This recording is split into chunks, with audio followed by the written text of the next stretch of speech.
과 침묵하시는 하나님, 자신의 한계를 아는 행위. 기도에는 기도를 하는 이와 기도를 듣는 대상이 존재합니다. 기도하는 우리가 있고 우리의 기도를 들어주시는 하나님이 계십니다.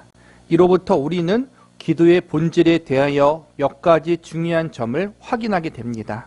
첫째, 기도란 인간의 한계를 인식하는 행위입니다. 자신의 필요를 채워달라고 누군가에게 비는 일이기 때문입니다. 우리는 기도할 때 자신이 최종적 권위를 가진 존재가 아니라는 점을 인정하게 됩니다. 우리는 자신의 필요를 스스로 채울 수 없는 존재입니다. 이런 사실을 기도를 통해 확인하게 됩니다. 우리는 살면서 종종 이런 간증을 들어본 적이 있을 것입니다. 제가 예수 믿기 전에 있었던 일입니다. 예전에 도저히 견딜 수 없는 형편에 처한 적이 있었습니다.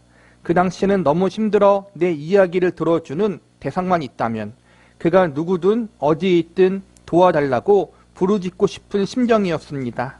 그때 마침 하나님 잘 믿던 고교 동창이 떠올랐습니다.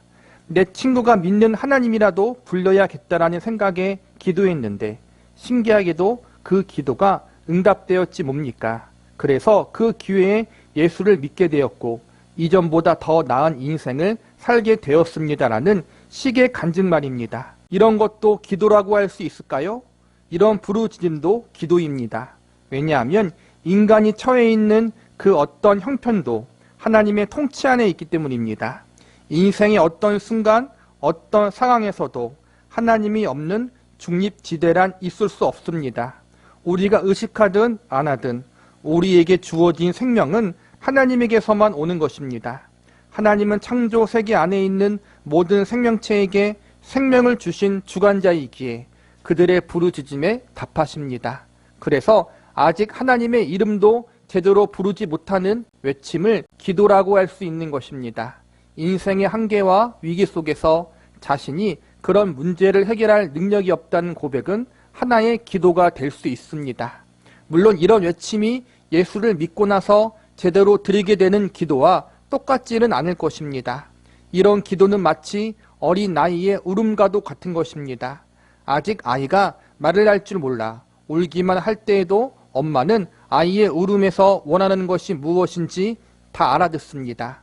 아이가 자라나 말을 배우게 되면 더 많은 내용을 엄마와 주고받게 되어 훨씬 친밀한 관계가 될 것입니다. 그러나 아직 말을 하지 못할 때에도 아이는 엄마 앞에서 울 수 있습니다. 이처럼 하나님 앞에 운다는 것은 자신에게 보호자가 필요하다는 사실을 인정하는 행동인 것입니다. 기도의 첫 번째 정의는 내가 할 수 없기 때문에 하나님 앞에 나아가 도움을 구하고 은혜를 구하는 것.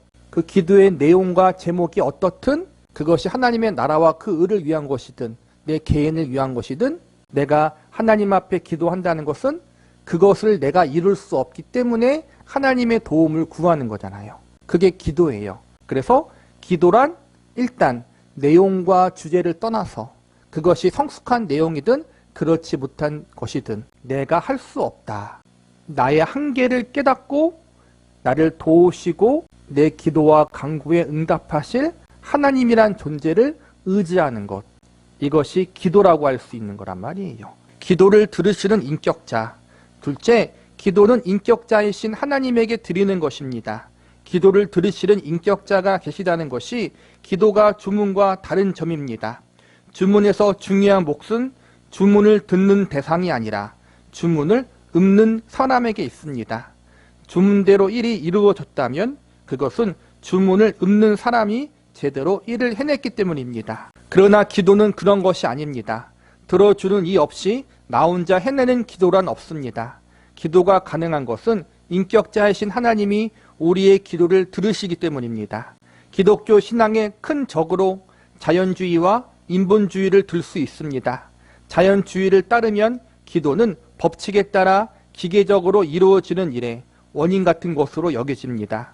인본주의를 따르면 기도는 인간의 고귀한 소원을 담는 행위라는 점에 가치가 있습니다. 어느 관점을 따르든 간에 기도는 기도하는 존재의 정성과 수준에 따라 응답이 결정되는 행위로 생각됩니다. 응답하시는 존재는 중요하지 않습니다. 기도하는 사람이 간절히 구하고 열심히 살면 그것으로 충분합니다. 그러나 이런 생각은 전혀 성경적이지 않습니다. 기도는 하나님과 우리가 인격적 관계로 묶여 있다는 것을 전제하는 행위입니다. 기도를 하는 존재가 있고 그 기도를 들으시는 하나님이 있습니다. 기도를 열심히 하는 우리와 귀 기울여 들으시는 아버지 하나님이 계십니다. 인격적 관계에서 가장 중요한 것은 그들 사이에 맺는 교제일 것입니다. 대가처럼 주어지는 눈에 보이는 응답보다 이야기를 주고받으며 관계가 깊어지는 것이 훨씬 중요합니다. 말할 수 없는 즐거움은 이런 관계에서 흘러나오는 것입니다. 대화를 해보면 어떤 사람과 이야기를 나누는 것이 가장 좋습니까? 내 이야기를 잘 들어주는 사람을 만나는 것이 제일 좋습니다. 내 말을 끝까지 집중하여 들어주며 나를 편들어주는 사람이 최고입니다. 하나님이 바로 그런 분이십니다. 그러니 기도에서도 하나님 앞에 어떤 소원을 꼭 들어달라는 것은 그리 중요한 일이 아닐 수 있습니다. 나의 소원이 이루어지는 것보다 내 모습 그대로 받아주시는 분이 있다는 사실이 더 좋기 때문입니다. 그러니 기도는 그냥 자신의 사정을 다 이야기하는 것만으로도 충분합니다. 그런데 예배나 어떤 모임에서 대표 기도를 할 때 이와 관련하여 흔히 저지르는 실수가 있습니다. 대표 기도를 맡은 사람은 중언부언을 피하고 조리 있게 기도하려고 기도문을 미리 작성해 옵니다. 그리고 기도할 차례가 오면 실수하지 않으려고 문장 하나하나에 신경을 쓰며 정성껏 기도문을 읽습니다. 그런데 그렇게 애쓰느라 지금 자신이 하나님에게 기도하고 있다는 사실을 놓칩니다. 인격자이신 하나님 앞에 서 있다는 것을 잊어버리는 것입니다. 기도는 무작정 달려와 내뱉는 호소나 절규일 수 있고 때로 변명일 수 있습니다.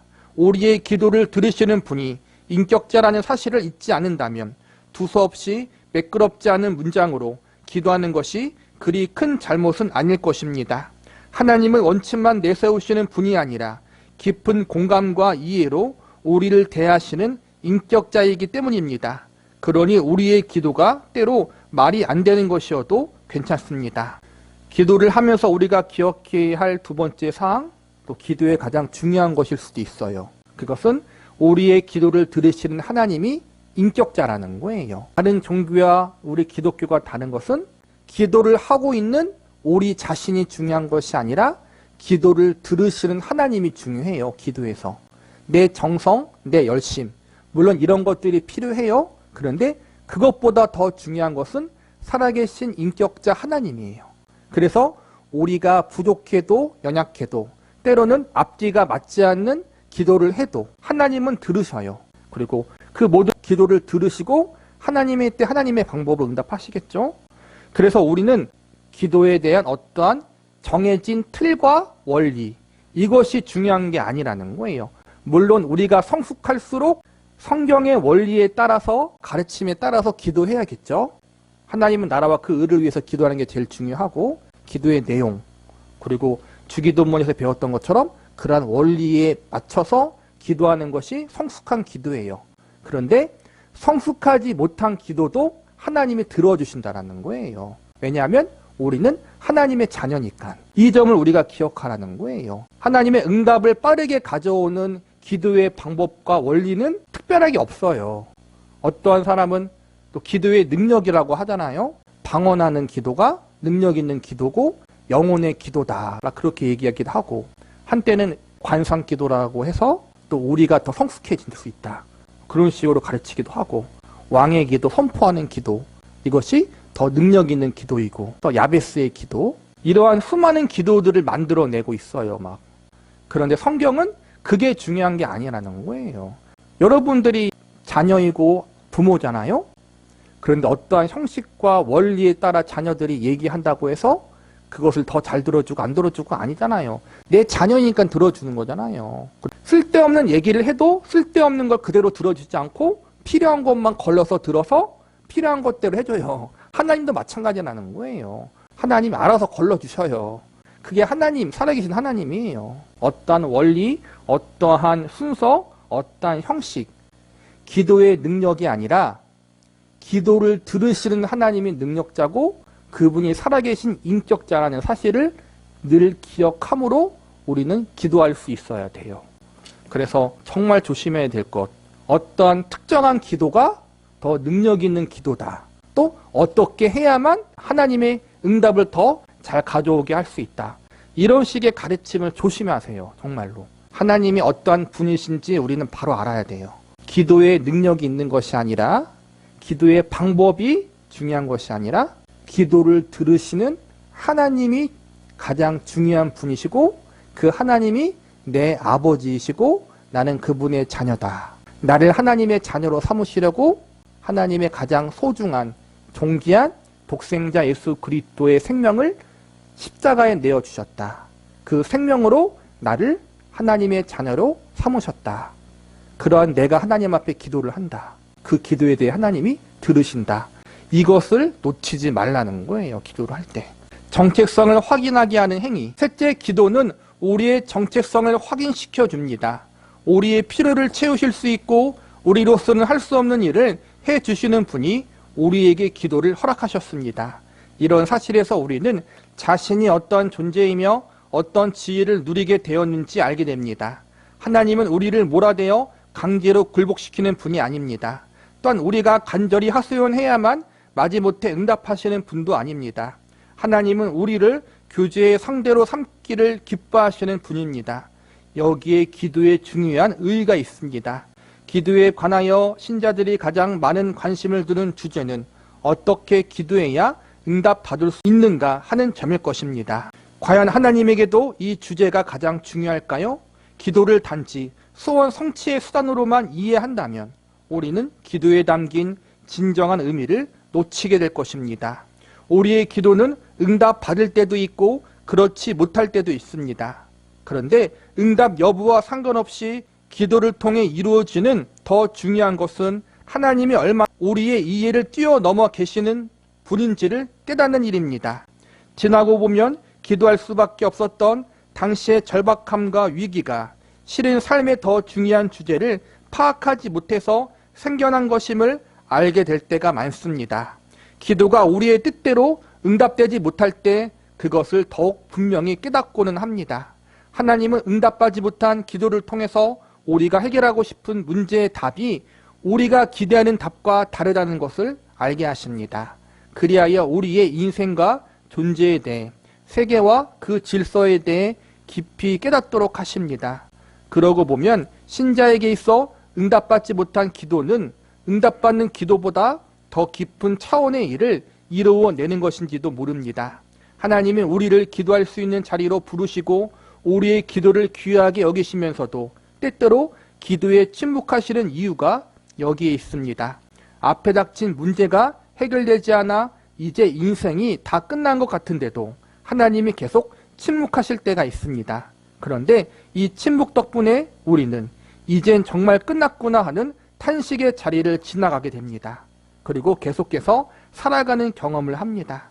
이런 절망의 자리를 거쳐 내가 끝이라고 생각한 것이 진짜 끝이 아님을 알게 되는 것입니다. 기도가 우리의 생각대로 응답되지 않을 때가 있고 또 우리가 기도하는 기도 제목 그대로 응답될 때가 있어요. 그런데 중요한 건 우리의 기도 제목대로 응답이 되는 것보다 우리가 기도하는 기도의 제목과 내용대로 응답되지 않을 때 더 우리가 성숙해질 수 있다는 거예요.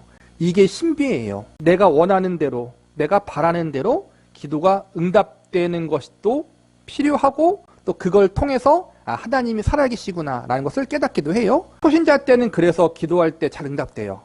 그런데 시간이 지나고 신앙의 연륜이 쌓일수록 우리가 기도하는 대로 응답되지 않은 게 더 많잖아요. 그런데 중요한 건 그렇게 당장 내 생각과 내 뜻대로 응답되지 않은 기도를 통해서 하나님은 나를 더 깊은 신앙의 자리로 이끌어 가신다는 거예요.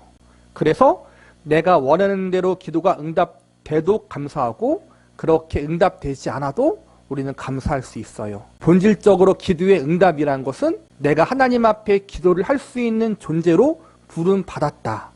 그것 자체가 응답이에요, 여러분. 내가 원하는 기도의 내용대로 응답되는 것만이 응답이 아니라 지금 그걸 이야기하는 거예요. 우리의 정체성은 특별한 기도 제목에 대한 응답 여부에 따라 달라지는 것이 아니라 예수님의 생명을 우리를 위해서 주신 그 하나님의 은혜와 사랑 때문에 하나님 앞에 나아가 담대히 기도할 수 있는 그러한 존재들이다. 우리는 하나님의 자녀이기 때문에 내가 원하는 대로 기도가 응답되지 않아도 하나님은 그걸 통해서 오히려 더 큰, 더 선한 일을 우리에게 이루신다. 우리의 기도가 어떠한 특정한 기도가 있잖아요.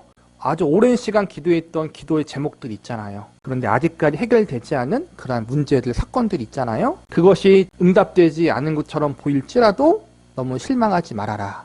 하나님이 다 듣고 계시고 우리의 생각과 우리의 때와 우리의 방법이 아니에요. 하나님의 때와 하나님의 방법으로 하나님이 응답하실 것이고 그것이 나에게 가장 선하고 유익되게 하나님이 하실 거란 말이에요. 그 모든 과정을 통해서 우리를 더 믿음의 성숙한 자리로 이끄실 거란 말이에요. 우리의 인생과 운명이 전능하신 창조주 하나님, 내 아버지 손에 달려있기 때문에 그 사실을 기억하면서 기도할 수 있는 사람들이 되어야 해요. 기도의 궁극적 응답, 기도가 응답된 경우도 마찬가지입니다. 응답을 받더라도 내가 받은 답이 온전한 답이 아니라는 것을 깨닫게 됩니다. 지금 여기에서 이루어진 성취가 전부가 아니며 훗날의 약속에 대한 더욱 온전한 성취가 기다리고 있다는 것을 알게 되는 것입니다. 이 점을 잘 보여주는 사례가 예수님의 탄생에 대한 예언입니다. 여호와께서 또 아하스에게 말씀하여 이르시되 너는 내 하나님 여호와께 한 징조를 구하되 깊은 데에서든지 높은 데에서든지 구하라 하시니 아하스가 이르되 나는 구하지 아니하겠나이다. 나는 여호와를 시험하지 아니하겠나이다 한치라. 이사야가 이르되 다윗의 집이여 원하건대 들을지어다. 너희가 사람을 괴롭히고서 그것을 작은 일로 여겨 또 나의 하나님을 괴롭히려 하느냐. 그러므로 주께서 친히 징조를 너희에게 주실 것이라. 보라 처녀가 잉태하여 아들을 낳을 것이요 그 이름을 임마누엘이라 하리라. 그가 악을 버리며 선을 택할 줄 알 때가 되면 엉긴 젖과 꿀을 먹을 것이라. 대저 이 아이가 악을 버리며 선을 택할 줄 알기 전에 너가 미워하는 두 왕의 땅이 황폐하게 되리라. 이 말씀은 아하스 왕이 남유다를 다스리던 때에 선포되었습니다. 남유다를 위협하던 북이스라엘과 아람의 멸망이 임박했다는 것이 메시지였습니다. 처녀가 잉태하여 아들을 낳을 것이고 그 아이가 선을 택할 줄 알기 전에 그 일이 이루어질 것이라고 합니다. 당시 어떤 처녀가 아들을 낳을 것인데 그 아이가 철이 들기 전에 유다를 위협하던 나라들이 멸망할 것이라는 말씀입니다. 그런데 나중에 보니 이 예언의 약속은 당대에 성취된 일로 그치는 것이 아니었습니다. 처녀가 잉태하여 아들을 낳으리라라는 말씀이 예수 그리스도의 탄생을 가리킨다는 점을 우리는 신약 성경을 통해 잘 알고 있습니다. 오히려 그 시대의 성취는 부분적인 것입니다. 이 약속이 인류 전체의 역사에 대한 답으로 주어졌던 것입니다. 기도가 응답받지 못한 경우에도 하나님의 답은 침묵으로 끝이 아닙니다. 침묵의 궁극적 의미를 살펴봐야 합니다. 이사야가 소명받던 일로 생각해 봅시다. 하나님이 우리를 위하여 누가 갈 거라고 하시자 이사야가 제가 가겠습니다라고 대답합니다. 그러자 하나님은 백성들에게 이렇게 전하라고 합니다. 너희가 듣기는 들어도 깨닫지 못할 것이요 보기는 보아도 알지 못하리라. 선지자가 외쳐도 전하는 내용을 알아듣는 이들이 없을 것이라고 하십니다. 이 당시 이스라엘 백성의 당연한 문제는 자기 나라가 멸망당할 위험에 놓이게 된 데 있었습니다. 하나님 선지자까지 보내셨다면 그들은 이런 위험에 대한 확실한 응답, 곧 안전 보장 같은 것을 기대했을 것입니다. 하지만 하나님은 그들로서는 알아들을 수 없는 말씀을 선지자를 통해 전하십니다. 하나님의 안목은 그들의 안목과는 비교할 수 없이 크기 때문입니다. 결국 그들의 소원대로 이루어진 것은 하나도 없었습니다. 북이스라엘은 아수르에, 남유다는 바벨론에 멸망하고 맙니다. 오히려 그들은 우리가 하나님의 선택하신 민족이 맞는가라고 물을 수밖에 없는 자리에까지 몰려갑니다. 내가 이르되 주여 어느 때까지니이까 하였더니 주께서 대답하시되 성읍들은 황폐하여 주민이 없으며 가옥들에는 사람이 없고 이 토지는 황폐하게 되며 여호와께서 사람들을 멀리 옮기셔서 이 땅 가운데 황폐한 곳이 많을 때까지니이다. 그 중에 10분의 1이 아직 남아있을지라도 이것도 황폐하게 될 것이나 밤나무와 상수리나무가 배임을 당하여도 그 구루터기는 남아있는 것 같이 거룩한 씨가 이 땅의 구루터기니라 하시더라. 하지만 하나님은 그들을 완전히 망하게 하지 않습니다. 오히려 그들이 예상하지 못한 방법으로 그들을 지켜 하나님의 백성이란 정체성을 유지하게 하십니다. 그리고 긴 고통의 시간이 지나자 예수님을 이 땅에 보내십니다.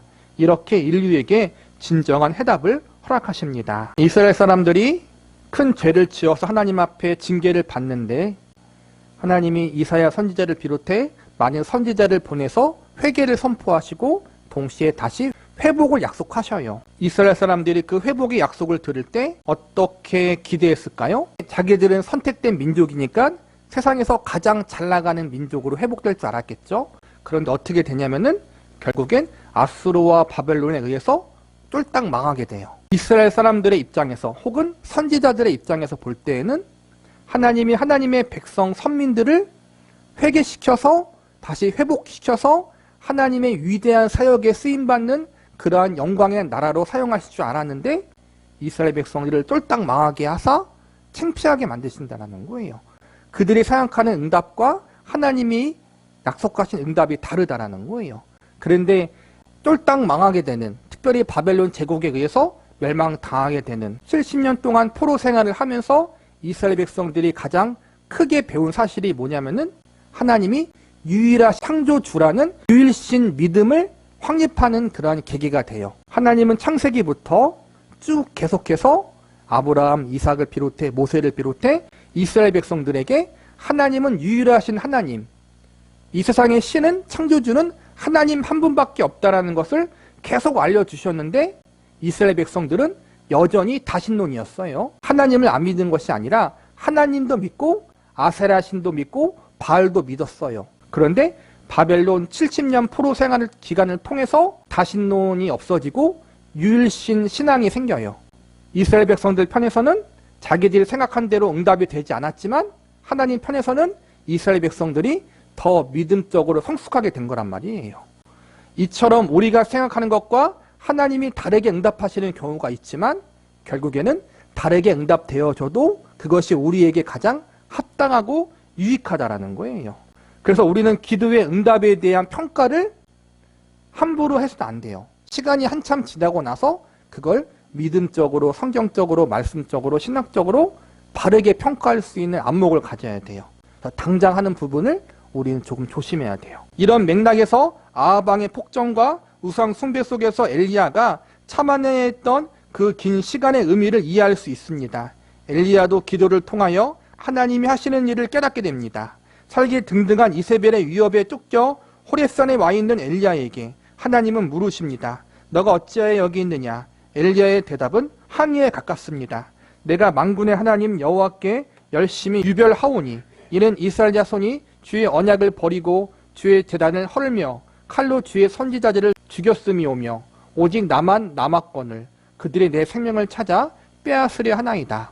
갈멜산에서 엘리야가 대승을 거두었지만 여전히 권력은 아합과 이세벨에게 그대로 있습니다. 갈멜산에서 인상적인 승리를 거둔 선지자가 오히려 생명의 위협을 받아 이 먼 곳까지 도망하게 되었습니다. 이런 처지에 놓인 선지자가 하나님에게 항변하고 있는 것입니다. 하나님의 답은 이어집니다. 여호와께서 그에게 이르시되 너는 내 길로 돌이켜 광야를 통하여 다메섹에 가서 이르거든 하사엘에게 기름을 부어 아람의 왕이 되게 하고 너는 또 님시의 아들 에후에게 기름을 부어 이스라엘의 왕이 되게 하고 또 아벨 무홀과 사발세 아들 엘리사에게 기름을 부어 너를 대신하여 선지자가 되게 하라. 하사엘의 칼을 피하는 자를 에후가 죽일 것이며 에후의 칼을 피하는 자를 엘리사가 죽이리라. 그러나 내가 이스라엘 가운데 7,000명을 남기리니 다 바알에게 무릎 꿇지 아니하고 다 바알에게 입맞추지 아니한 자니라. 하나님은 하사엘과 에후를 세워 악역의 계보를 잇게 하라고 하십니다. 또 엘리야의 후임으로 엘리사를 세우라고 하십니다. 하나님은 이 역사를 계속 이어가시겠다고 하는 것입니다. 이처럼 응답되지 못한 기도에도 하나님의 신비가 담겨 있습니다. 하나님이 제때 응답하지 않은 것도 아니며 기도를 묵살하시는 것은 더더욱 아닙니다. 엘리야가 겪고 있는 고통의 시간이 엘리야가 알고 있는 것보다 훨씬 큰 시간, 즉 하나님이 이루어 가시는 광대한 역사의 한 부분에 속해 있다는 답이 여기에 담긴 것입니다. 우리가 지금 겪고 있는 시간도 그렇게 하나님의 일이 완성되어가는 과정의 한 자락을 이루고 있습니다. 앞에서 엘리야의 기도에 대해서 하나님이 응답하시는 부분은 엘리야가 원하는 답이 아니에요. 하나님이 더 복잡하게 역사하신다는 거예요. 북이스라엘 왕국을 더 복잡하게 만드신다는 거예요. 엘리야가 원하는 것은 그 답이 아닌데 하나님께서 북이스라엘을 회개시켜서 하나님의 온전한 나라로 만드는 것이 엘리야의 기도 제목이었는데 하나님은 결국에는 북이스라엘을 멸망시킨다라는 그런 응답이거든요. 이처럼 하나님은 우리가 원하는 대로 응답하지 않을 때가 더 많이 있어요. 그런데 결국에는 우리의 기대대로 응답되지 않더라도 하나님은 우리의 기도를 통해서 더 큰 하나님의 역사를 이루는 일부분으로 사용하신다는 거예요. 그러므로 우리의 원하는 대로 기도가 응답되지 않더라도 하나님께서 듣고 계시고 하나님 보시기에 가장 합당한 방법으로 응답하실 것을 믿음으로 낙심하지 말라는 거예요. 물론 이런 막막한 현실 때문에 우리는 울 수밖에 없습니다. 하나님의 구체적 답을 바로 주시지 않기 때문입니다. 그러나 응답받지 못한 이 기도의 자리에서 우리는 생각해야 합니다. 엘리야가 경험했던 하나님의 부재, 선지자를 보내시지만 이스라엘 백성들의 소원에는 응답하지 않은 하나님의 침묵, 그리고 공생의 내내 사람들의 오해와 의심 속에 걸으셔야 했던 예수님의 길을 기억해야 할 것입니다. 기도의 궁극적 응답은 우리 당대의 모든 것이 완전히 해결되는 식으로 주어지지 않습니다. 눈에 보이는 완결은 인간이 원하는 해결 방식일 뿐입니다. 우리는 기도를 통하여 하나님의 창조와 종말이라는 거대한 역사의 흐름에 대면하게 되고 그 장엄한 흐름 속에 어딘가를 우리는 걷고 있다는 것을 깨닫습니다. 시간 속에서 응답하시는 하나님의 일하심에 대해 시브리서 11장은 믿음으로 살다간 신앙의 인물들을 열거한 후 이런 결론을 맺습니다. 이 사람들은 다 믿음으로 말미암아 증거를 받았으나 약속된 것을 받지 못하였으니 이는 하나님이 우리를 위하여 더 좋은 것을 예비하셨은즉 우리가 아니면 그들로 온전함을 이루지 못하게 하려 하심이라. 우리 앞에는 먼저 걸어간 믿음의 선조가 있습니다. 그들은 자신의 역할이 무엇인지 당대에 다 알 수 없었을 것입니다. 긴 시간이 흘러 후손들의 때에 일이 완성된 후에야 그 의미가 드러납니다. 자신이 했던 일이 어떤 의미가 있고 왜 하나님이 그때는 응답해 주지 않았는지를 나중에야 알게 될 것입니다. 기도의 궁극적 응답은 그들의 소원보다 더 큰 것이기에 당시에는 약속을 붙들고 산 것입니다. 우리의 믿음의 선진들 아브라함이나 이삭이나 야곱, 그들은 하나님께 약속을 받았지만 당대에 있어서 그 하나님의 약속이 무엇을 의미하는지 몰랐어요. 다 1차적인 차원으로밖에 몰랐다라는 거예요. 그들을 통해서 궁극적으로 예수 그리스도가 오시고 예수 그리스도를 통하여 하나님의 택한 백성들이 구원받게 될 것이라는 사실을 그들은 온전히 다 알지 못했어요. 그만큼 하나님의 계획이 깊고 크다라는 거예요. 그리고 우리는 그 깊고 큰 하나님의 계획 속에 한 부분을 살고 있는 사람들이기 때문에 모든 걸 다 이해하고 알 수 없다라는 거예요. 그러나 중요한 것은 우리의 기도를 들으시고 모든 일을 이루시는 분이 전지전능하신 하나님이시고 내 아버지라는 사실을 우리가 신뢰한다면 당장 다 이해할 수 없는 현실 가운데 당장 우리의 모든 기도가 응답되어지지 않는 이 상황 가운데 하나님을 신뢰하면서 우리가 믿음으로 살아갈 수 있다는 거예요. 약속을 붙든다는 것은 약속 자체에 대한 내용이 아니라 그 약속을 주신 하나님에 대한 믿음을 말하는 거란 말이에요. 그 약속을 다 이해할 수 없잖아요.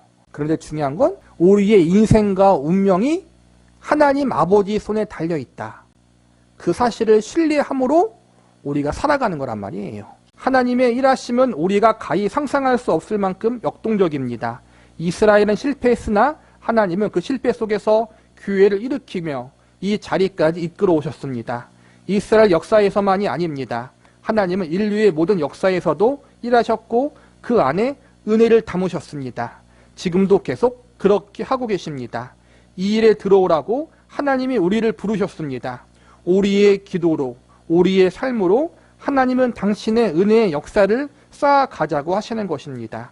기도에 담긴 우리의 정체성이 이것입니다. 은혜롭게 누적되는 하나님의 역사 덕분에 우리가 여기 서 있습니다. 그리고 그렇게 쌓여가는 은혜의 역사의 일원이 되라고 우리를 부르셨습니다.